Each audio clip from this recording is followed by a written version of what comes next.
so lost in your blueberry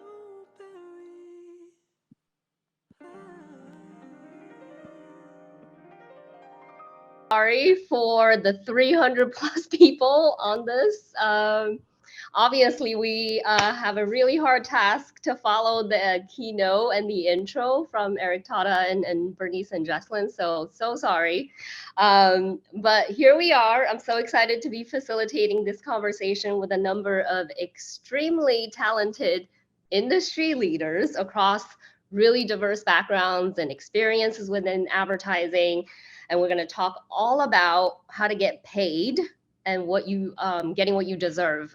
Following Eric Tata's inspiring keynote on finding your voices and really kind of being confident and getting after what it is that you deserve is all in my head now. And hoping everyone is on that same page as well, especially during this time of change and just a lot of uncertainty. So quick intro on myself, and again, apologies for all the tech issues. My name is Joy Zhu.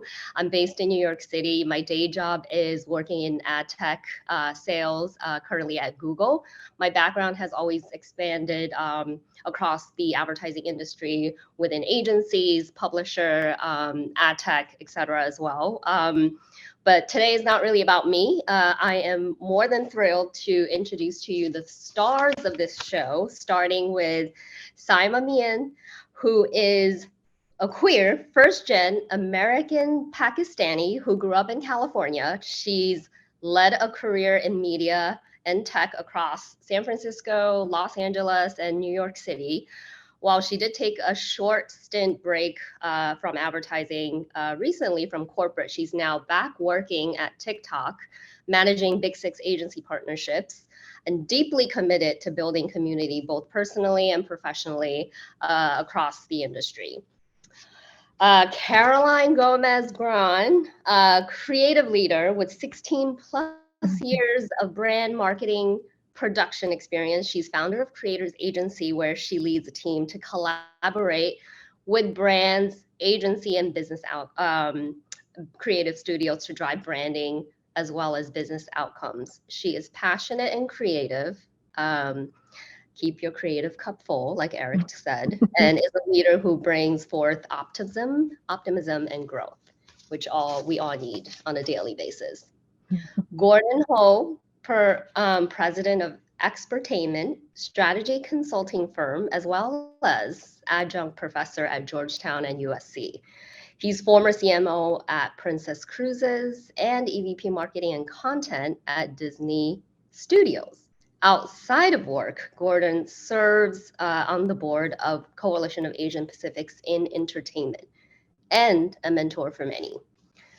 Last but not the least, Jody Octavio Thomas joins us today as well as Group Director of Experience Strategy at Dentsu Creative, one of our sponsors, leading digital strategy on the Amex business. She's previously led experiences at various agencies, including Razorfish and RPA, where she worked on notable businesses like Samsung, Honda, and Acura. So that being said, we want to hear more about all of your stories, your backgrounds and experiences with particular in the topics of how do we get after everything that we deserve, especially as Asian Americans in the workplace. But before we get into the meat of the conversation, some rapid fire questions to kick us off. And we can just go around with the questions. Introvert or extrovert? Extrovert. Extrovert. Outgoing introvert. Oh, interesting. I like that. I am also an outgoing introvert. Okay. I'm an extrovert. Extrovert. Okay. I am an extrovert. I feel like when I need to be or feel like it. Corporate or Caroline, startup? what was Caroline? Oh, I'm an introverted extrovert. I like to hide sometimes, but I'm very extroverted at times. Yeah. I love it. Switching gears, corporate or startup life? Especially since you all kind of had experiences dabbling both. So despite the fact that I'm at a corporate right now, I always prefer startup. 100% startup. Jody, Gordon. Corporate, but with startup mentality. Mm. Oh, I like that. I'm like Jody. I like building businesses within corporations. Love it. I might be in that bucket too. Career coach or life coach? Hands down life coach, Yeah. because I think understanding the whole person is way more interesting and beautiful, including all the flaws. Yeah, I would second that +1. Life coach primarily because when you're good at life, you're good at your job, right? So if you start there, Yeah. everything else is going to fall into place. Exactly. You have to show up and be your best. And I would say that it's a hybrid of both. Really Awesome. big on career, but also big on, all other areas of life, which maybe I didn't know before, but as I got older, it was like, okay, all the areas need to be balanced. Yeah, and career is only a part of life, right? So that makes sense. I concur. The research actually says the people that are happier are more productive and actually excel in their career. So it starts with happiness, not the other way around. Amazing. All right. One last one. Define success. One word or, very short words. So I would say success to me anyways means being fulfilled in life. So it's more so about like the work that I'm doing, the relationships I have around me, the activities, the community I'm building, and finding fulfillment and happiness and satisfaction within my life. To me, that's the definition of success. Same. And also being able to Same. sleep more than 4 to 5 hours a night. I love You've it. won if you can sleep 7 to 8 hours, right? Totally. Pretty much same. It's really being able to fail a bit and learn from your mistakes and grow, and really like envisioning, what you want out of life and really taking that action to like check mark things and really feeling like you've achieved. And so it's could be baby steps, and pretty soon you want to look back and you're like, okay, wow, I've achieved a lot of growth. So it's incremental, but overall successful. I agree with everyone. Everyone said it well. I'm on board. Amazing. Well, thank you for sharing these words of wisdom already. On the theme of the topic of getting paid, right? Again, as Asian Americans, we tend to be the ones that just keep our heads down. I come from an immigrant, background, moved here to the US when I was about 11, raised in a single parent household. And a lot of what I was, taught was to just kind of keep your heads down, do what you're told, and then you'll get far and get to places, right? So, and I'm sure a lot of us kind of relate in that mentality and mindset.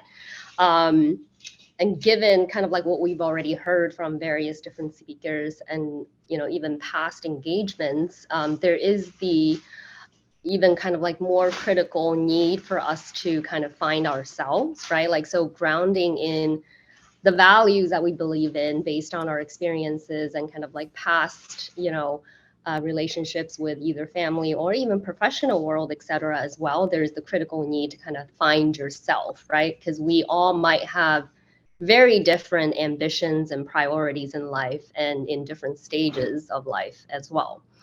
So my first question would be kicked off to Jody. I would love to better understand, was there a phase or moments in your life along your career of many experiences that could be pinpointed as a defining moment where you found yourself? Gosh, I mean, there were many times probably. I've been doing this for embarrassingly over a couple of decades now. And I would say where things kind of came to a point was a few years ago at the beginning of the pandemic, where probably a lot of us, had some time to think and reflect on what we're doing. Are we doing what we want to do that's making us the most happiest and fulfilled? And, I was trying to figure out virtual school with my new middle schooler. I was furloughed like many and then laid off. I was questioning myself in terms of my career and reflecting on, all the times where I was told, oh, it's okay, you don't need to be here in this meeting. Like, you're still the brains behind the operation, but we've got this, we'll share this. Or, you don't quite fit, the professional mold that we're looking for. Or I just focused on the negatives that I was told as opposed to all of the positives. I was a whirlwind of emotions. And I was really questioning myself, like, am I in the right place? And luckily, I actually started to work with a career coach at the same time because I was on a mission to find myself. Am I on the right path? What can I do to be a stronger leader? And the most powerful thing that I learned from that experience of finding myself was the power of self-reflection, of thinking inwardly on what were the most valuable things about myself and what I desired and what I wanted my experiences to bring to me. And this self-reflection assignment that my coach asked me to complete comprised of a few key questions. And this exercise really helped me be honest with myself about where I was at that time. So the today, where I came from, all the previous experiences of the clients and the teams that I worked with and the agencies that I worked at, and where I wanted to, and what I wanted to explore in my career next. And so, for example, here are some of the questions. The first one was, what do I love most about my craft? And for me, it was, as an experienced strategist, it really is helping clients solve real human problems or trying to solve business problems. And I remembered and really thought on, like, I've actually helped develop and lead programs that have generated millions of dollars. Like, that's pretty cool. Like, why don't I, as a strategist, think about that? We're constantly focusing on, like, oh, did I have the cool pithy line? Did I have the greatest insight? Sure, I did, but it doesn't matter if I'm not making my clients happy, and that's driving revenue. And thinking about the next question was thinking about all of the other places that I've worked at. What was the most common denominator between all of them for those places where I felt the happiest, was the most fulfilled, and honestly felt like my work was really good? And for me, that was like, all those agencies had a real people-led culture. Like, I'm definitely like, I like to get to know people on a personal level. That's how I really connect with my colleagues. That's how I connect with my clients. And that was really important to me. And that was kind of like my number one. The next was, what do I want to get from that next agency or company that I work for? What's the right fit for me? And so, of course, like, culture was still there, but it was also the opportunity at, the point of a career that I'm in, that there are still opportunities for me to learn. And it was learning through colleagues and business problems that will challenge me to think differently and to think more creatively. And then, of course, it's also important to think of not like, what are the things that I love, but what are the things that I don't want? What is not a right fit for me? And this question reminded me of honestly, some pretty unhealthy characteristics of some teams that I worked with that mentally and physically took me to places that I don't want to be again. And that made me, and all of these things together made me more conscious of, when I was starting to interview again at this point of being laid off, like, I knew exactly who I was, what I wanted, and I knew that if I put the focus out of what was really right for me, that I would find that right match. And all of these questions coming out of this, I actually wrote a personal vision statement that helped me, like, ground me. So every time I went back to look at it before I interviewed, and it was something that I went back to look at again if I was talking to somebody in HR or a people manager when we were discussing offers. And I found, like, that kind of self-reflection made sure that I ended up where I needed to be today and that it was a right fit. I wish I did that earlier in my career.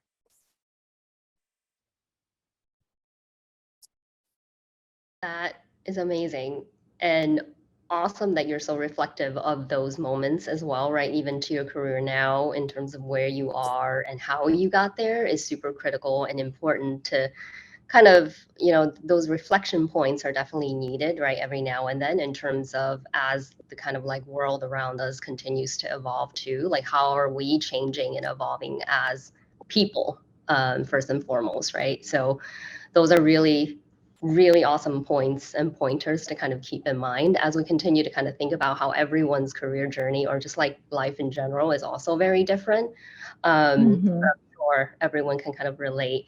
Anyone else has anything to add to that in your own kind of like respective ways?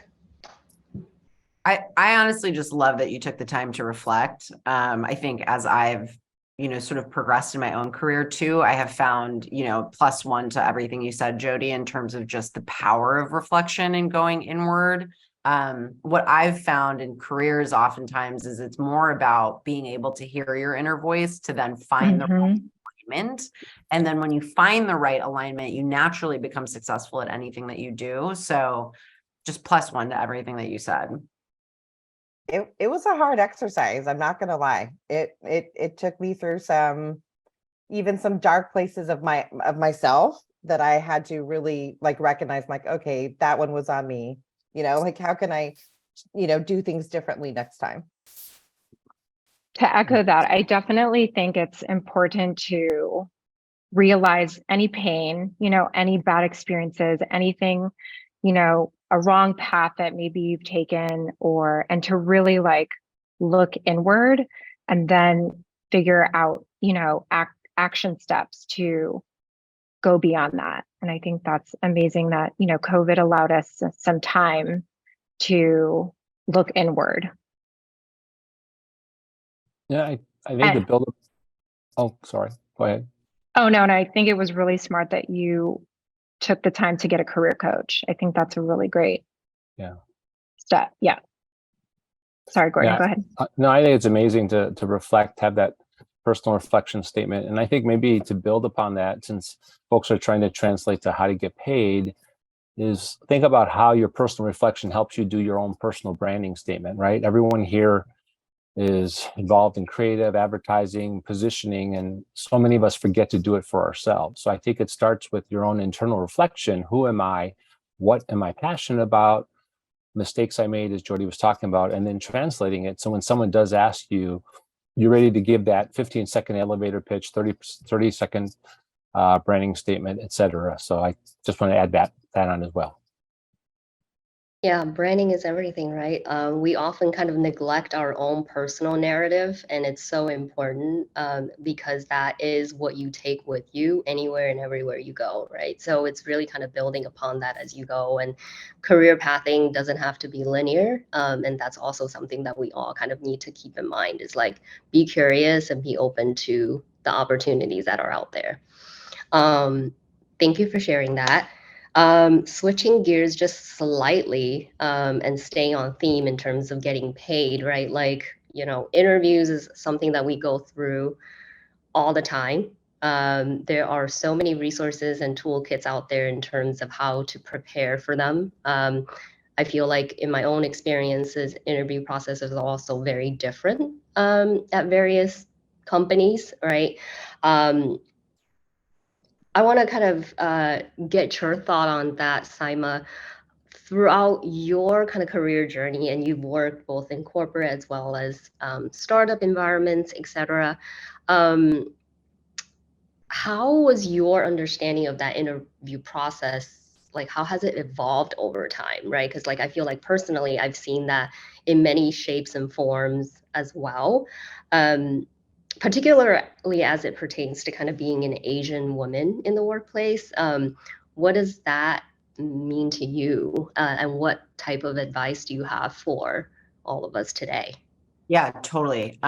Super important question. So, I, without aging myself too much, I also, started in this industry during a time where you would show up like 15 minutes early to the interview in person, dressed to the nines. You had printed out versions of your resume, to hand the hiring manager, as well as the potential leaders that you would be working for. And so, one thing, I'll look at this in two parts, right? So one thing, as my identity as like an Asian, queer, Muslim, immigrant, and then also, as we've evolved, sort of some tips and tricks on how to approach it. So, for me, when I was starting my career, I, have been in business development and sales for most of my life. And at the time, I think the insecurities that I sort of had was that I didn't fit the mold, right? Like I didn't fit the archetype of what smart or successful sales leaders sort of looked like within our industry.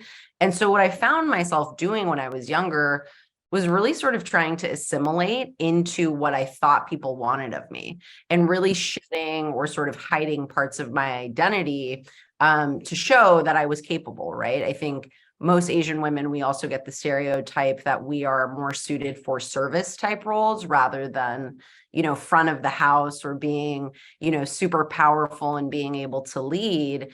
And so I really wanted to distract anyone from any of the identities that they would stereotype, and really have them focus a little bit more on my ability to lead and the qualities that I carried that really spoke to that. So, when I was younger, whether I was interviewing at a startup or within corporations, I was super buttoned up.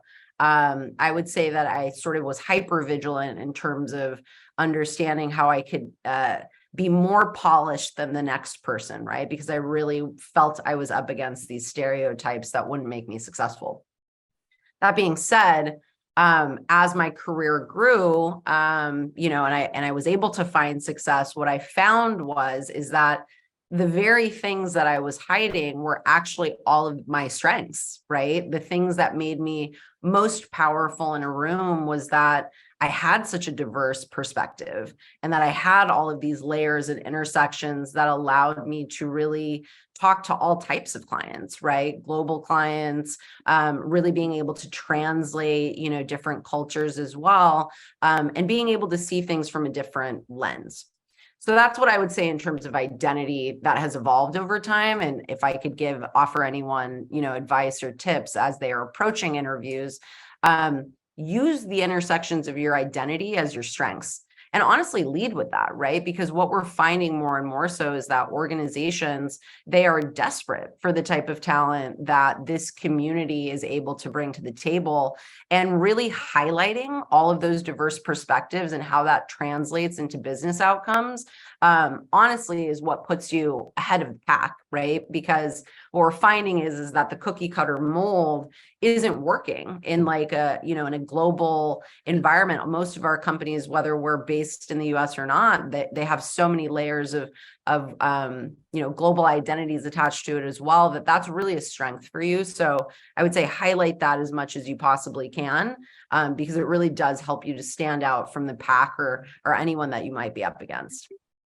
When it comes to the difference between startups and corporate environments, one thing that I'll note, as I approached both interviews at either types of companies, first and foremost, whether it's a startup or a corporate, I mean, spending time really doing your research on the industry, on the company itself, like what the trajectory of that company has been, who the founders are, what their ethos is, what those products are, how they are, built into a competitive set.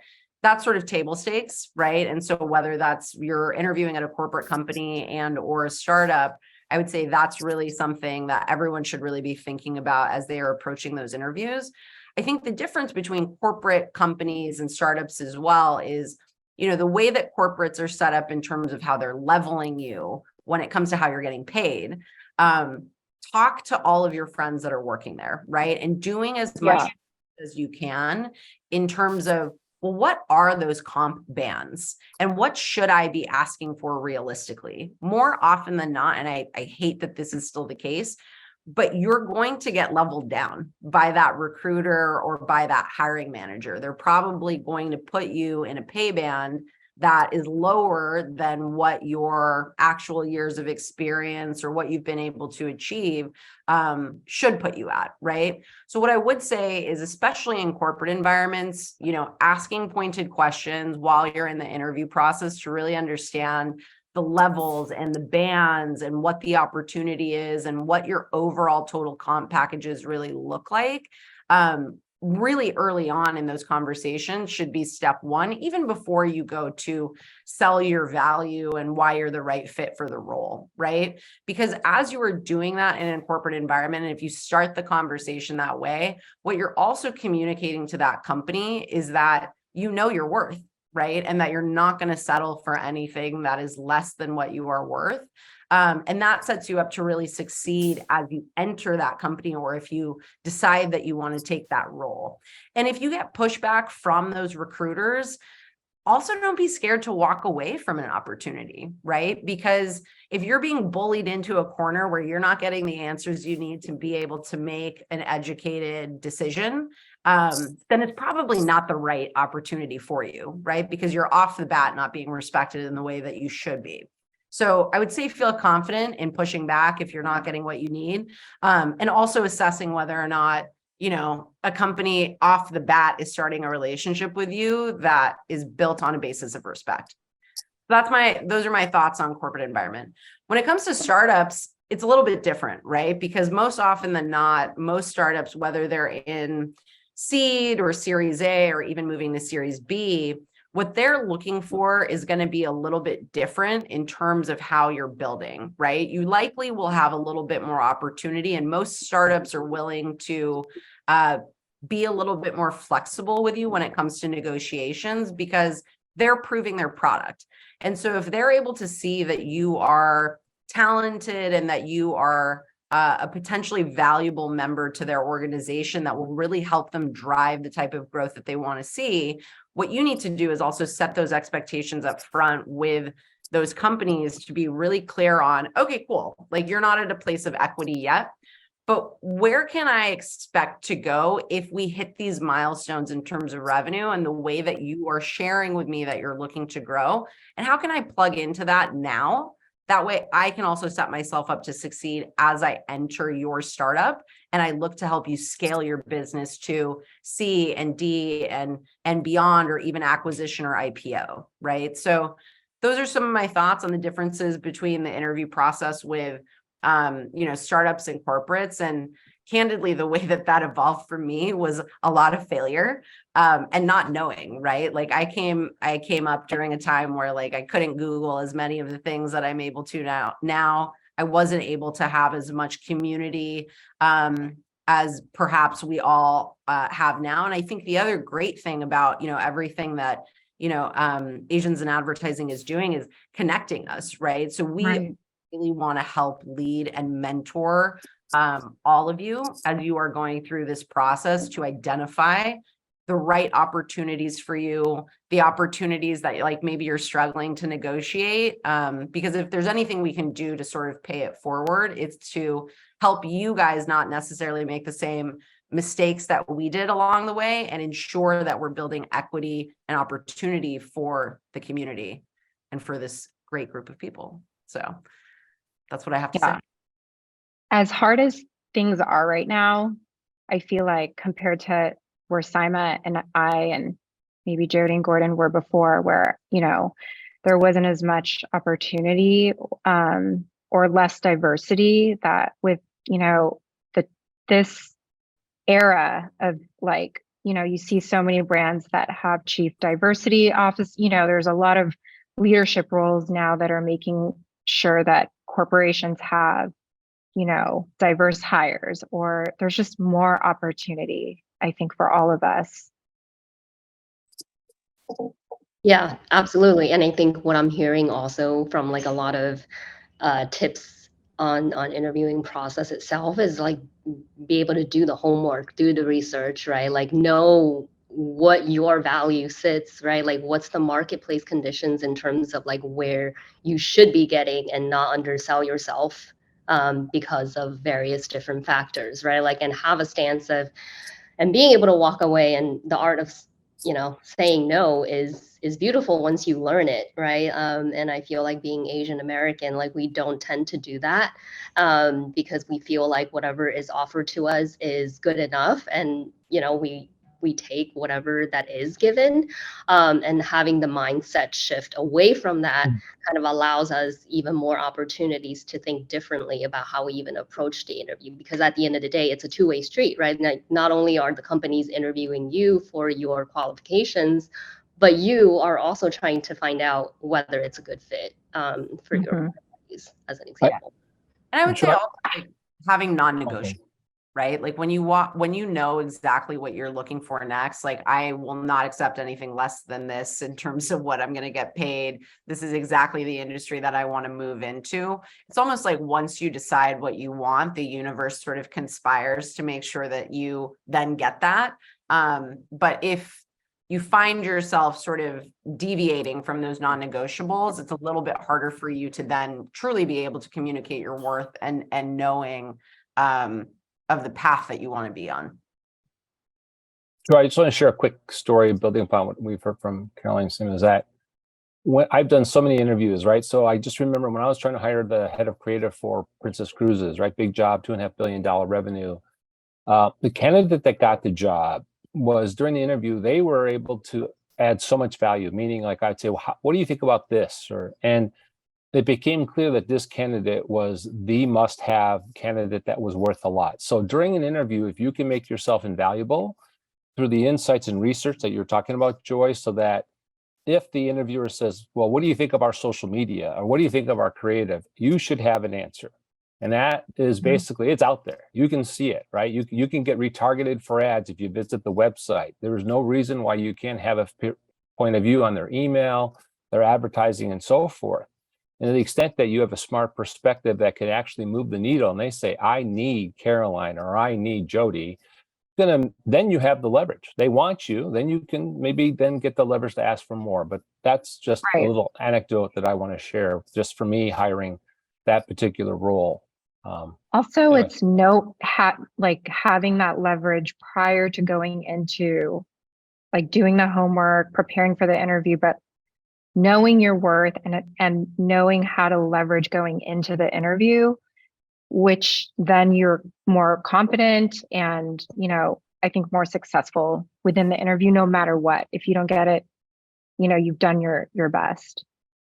Totally. And having those non-negotiables almost ties back to like knowing what your values are, right? Like, and not deviate away from that. So like truly understand like what it is that you're not going to be able to kind of allow yourself to do, right? Like is also a really kind of critical piece of that negotiation process even.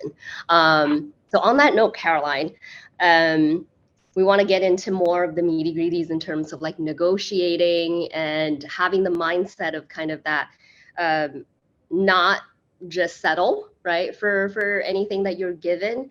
As currently a founder of your own business, and you also earlier mentioned that you prefer that startup, life and mentality, and having had experiences also in working for other companies, what would you say were your biggest lessons learned about getting what you deserve, whether it's, salary pay, whether it's negotiating for bonuses, the whole package, right? How do you kind of like think about that, and what types of advice do you have for all of us?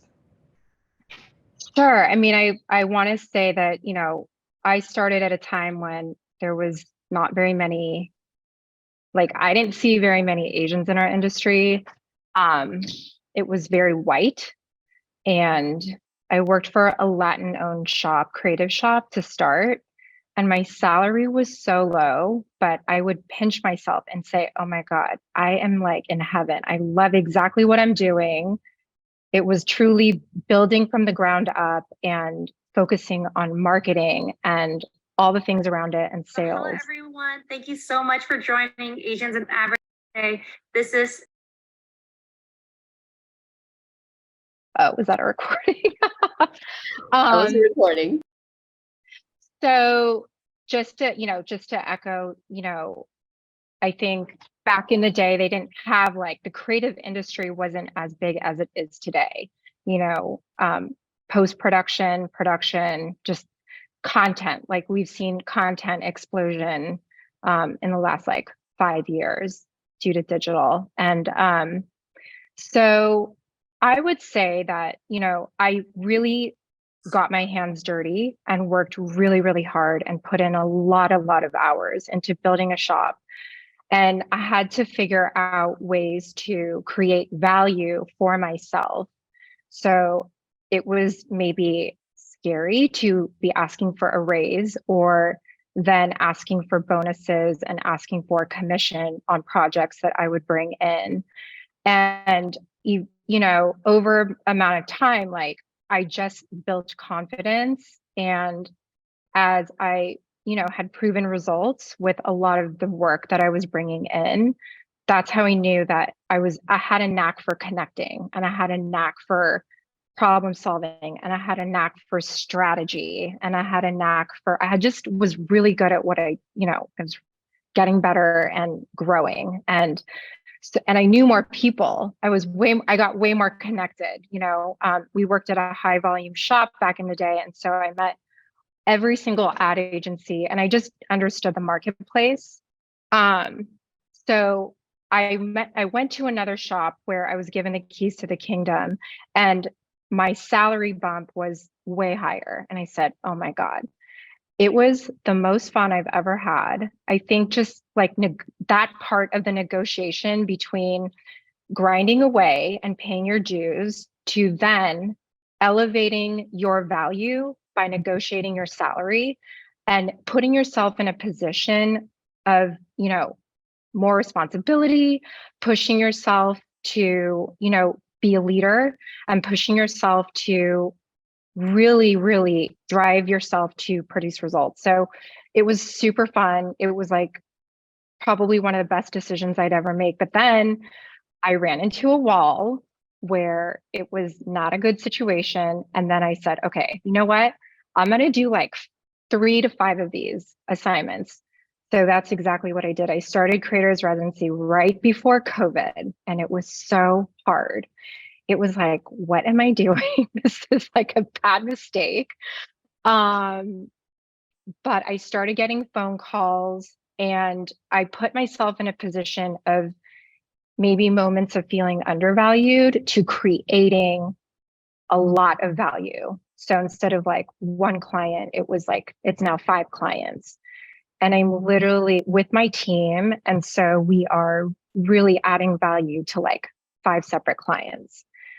And my vision was to I was like, okay, who do I want to be like? And it was like, I want to be like a media link. It's like connecting brands with creative agencies or, working with brands. And I said, how am I going to do this? So I'm on my journey, to sort of take on various assignments, and I think like finding value and you guys ask about negotiating. I mean, of course, please do your research, ask around, find out what like salary caps are, or if you're starting your own business, you know what your worth is, and you need to figure out a way to really put yourself on the map and charge the right amount, for your worth. I think that was one of the biggest things was people would try to, lower my fee. And I'm like, no, I am not. I'm like going to double or triple my fee. Sorry. And it was just interesting to see the responses. I definitely would get pushback but I would stand my ground and I would say, here's why. And then, chances are like, if it was the right fit and if they really liked me and I liked them, we would work out like a package. So imagining taking packages and you're doing like 5 different packages. That's like creators residency. You're doing like, it's a consulting firm and we're building businesses from within. So instead of like a full-time in-house business development arm, it's like we're that consulting firm working with brands and creative agencies. So it's been like interesting to see the landscape right now. I think for a lot of creatives, there's been a lot of demand. I think there are ways that you can create demand for yourself, and it's finding those niches for you. And then that's knowing where you can, essentially get paid, Anyways, I'm looking at the time. I want to make sure we have time for Gordon as well. I could keep going on and on about that. But yeah, I mean, getting paid is part of the fulfillment of what we do, right? It's like it's taking your experience and really leveraging that and making sure you're compensated. Don't take no for an answer if you feel like, you know, that if you go in with a number in mind, and if you're not getting that number, I mean, you do your best to negotiate so that you're very happy. I think that kind of completes everything because you're already trying to get a position that you're going to be, you know, very happy with, but then getting paid is like kind of the you know, it completes you. You want to get paid. You know, if you're just starting out, I would say, sorry, you have to pay your dues. But if you're in a position of like many years of experience, or if you're like mid-level and you want to make that jump, I mean, this is a really good time to sort of exercise that.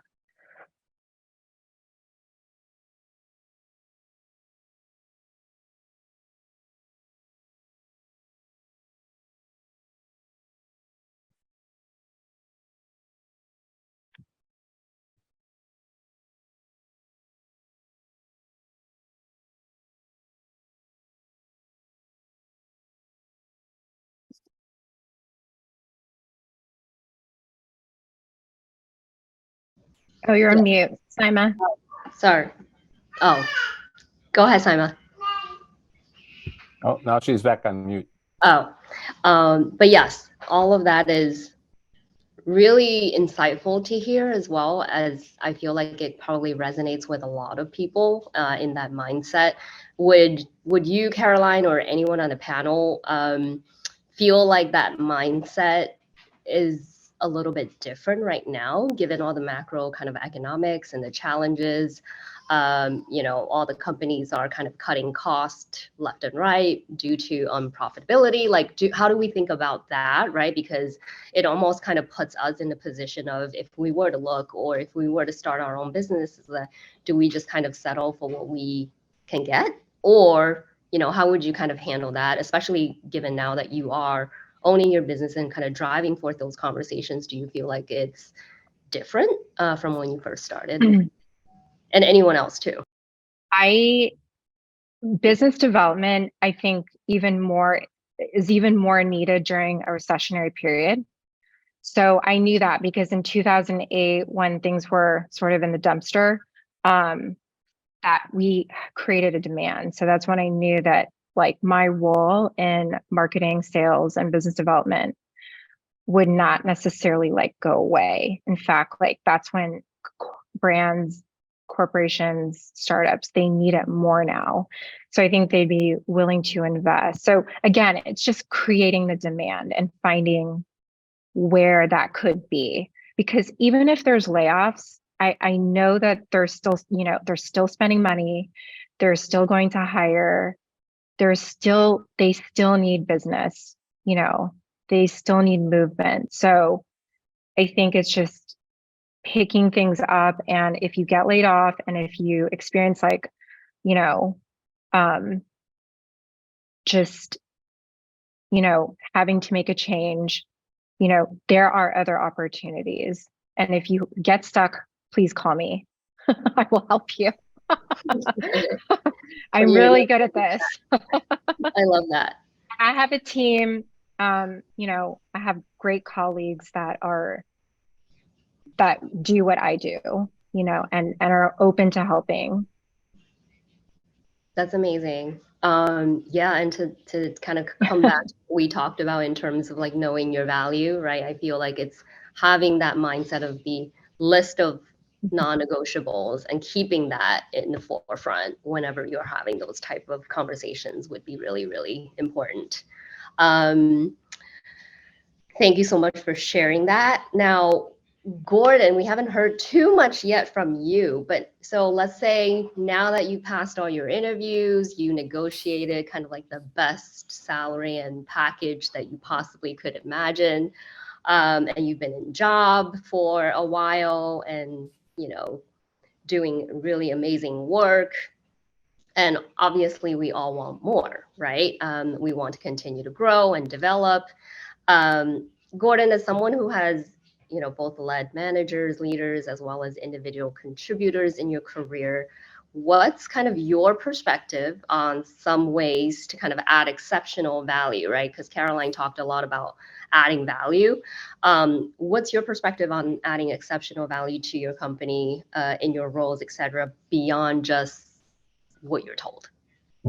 Yeah, I think that's critical, and there's a lot of folks who are in the chat talking about, you know, preparing for performance evaluations, et cetera. Hopefully they go well because you've added a ton of value to the company that you're with. And I would say that's the critical thing, whether it's interview process or during a performance evaluation.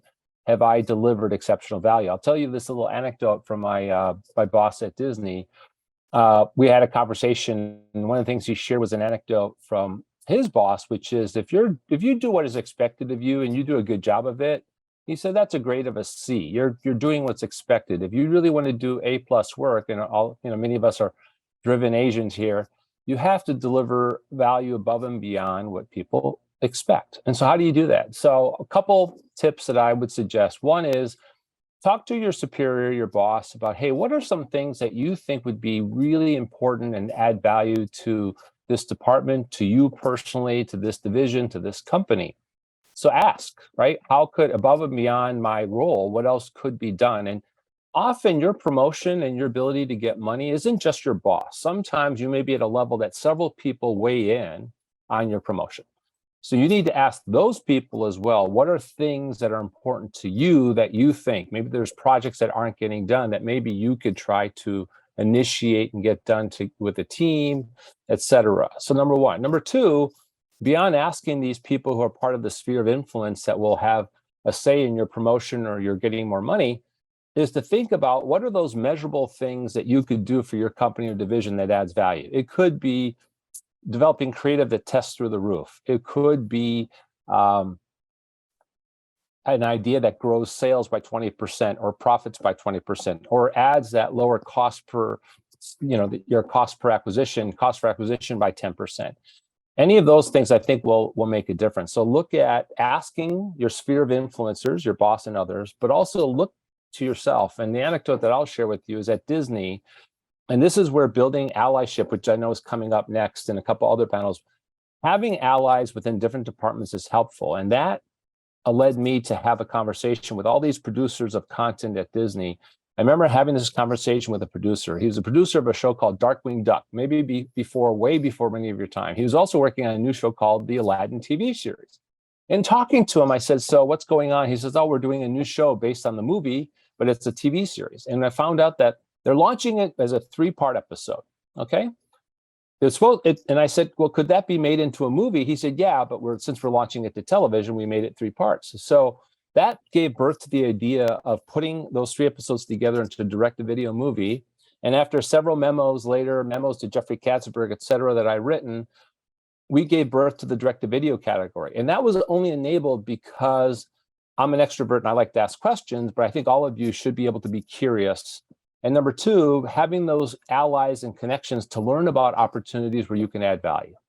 Long story short, you know, direct-to-video became a $3 billion business at Disney, all because of that conversation that came out of relationships. So I would encourage all of you, find ways to add value by asking, but develop those relationships so you can uncover nuggets of things that may not have been obvious in the onset. That's amazing. Such a great story also, right? And inspirational to kind of keep that in mind too, is like, don't be afraid to ask the questions. There are no dumb questions. Be that voice, right? Like as we continue to think about how to elevate each other's faces and voices in this community too. And this is what Asians in Advertising has been doing all this time as well. So we love the kind of camaraderie and the community that we're building to kind of continue to support each other in those ways too. Thank you so much, everyone. I know we're coming up on time, but before we part ways, I want to go around the horns in terms of hearing like really short kind of top advice that you will give your younger self today, as it pertains to kind of like growth, upward mobility, knowing what you know. Caroline, we'll start with you. I would say don't stay in one place too long. Definitely, once you've mastered one job, go up. And that's how I think you can quickly get paid faster.